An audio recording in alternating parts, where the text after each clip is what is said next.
Je suis rentrée à la communauté de vie chrétienne, CVX. En fait, j'y vis régulièrement, toutes les 3 semaines, et ceci depuis 26 ans, une réunion entre compagnons qui ne sont pas choisis, mais qui deviennent amis dans le Seigneur, comme on le dit.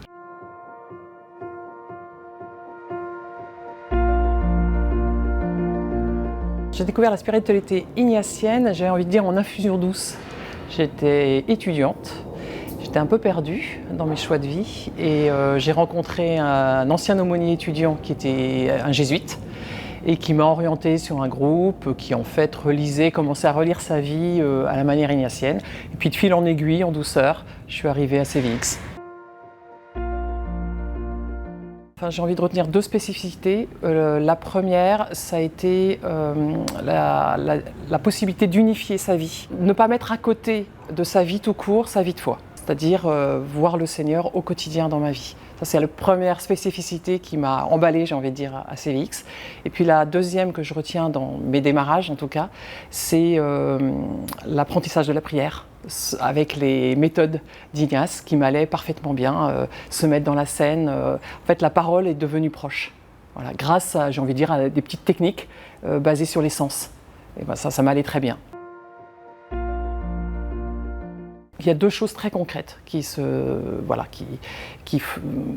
vivent au quotidien. D'une part, la prière du soir. C'est une prière quotidienne qui consiste à relire sa vie, enfin relire sa journée, en voyant sa journée un peu comme un 5e évangile. Voilà. Et de noter tous les soirs, de façon très simple et assez courte en réalité, les points où j'ai été disciple, en fait, où j'ai pu adhérer, suivre le Christ, faire alliance avec lui. Et puis éventuellement, et ça arrive assez souvent, les points où j'ai rompu cette alliance. Voilà, donc je le note. Et au quotidien, au fil des relectures du soir, je peux noter ensuite ce qui accroche, ce qui me fait du bien, là où je résiste. Et voilà, et j'avance comme ça sur mon chemin avec le Seigneur. Et puis dans la prière d'alliance, il y a également le lendemain. Poser le lendemain, poser une personne, poser soi-même une appréhension. Et ça a fait vivre le jour différemment. Et puis la deuxième chose très concrète, et qui est plus sur du moyen-long terme, c'est de prendre des décisions en ayant discerné ces décisions. Par exemple, répondre à un appel, dire oui ou non, et savoir pourquoi on le dit, toujours avec le regard du Seigneur. À CVX, on est invité à vivre les exercices spirituels. On se dit qu'on a rarement le temps, surtout quand on est une jeune mère de famille, voilà. Et un jour, j'ai eu l'opportunité de le faire. J'ai fait mes premiers 5 jours aménagés pour découvrir les exercices spirituels. Et en fait, le grand fruit de cette retraite, c'est que j'ai découvert que je pouvais prier. Voilà.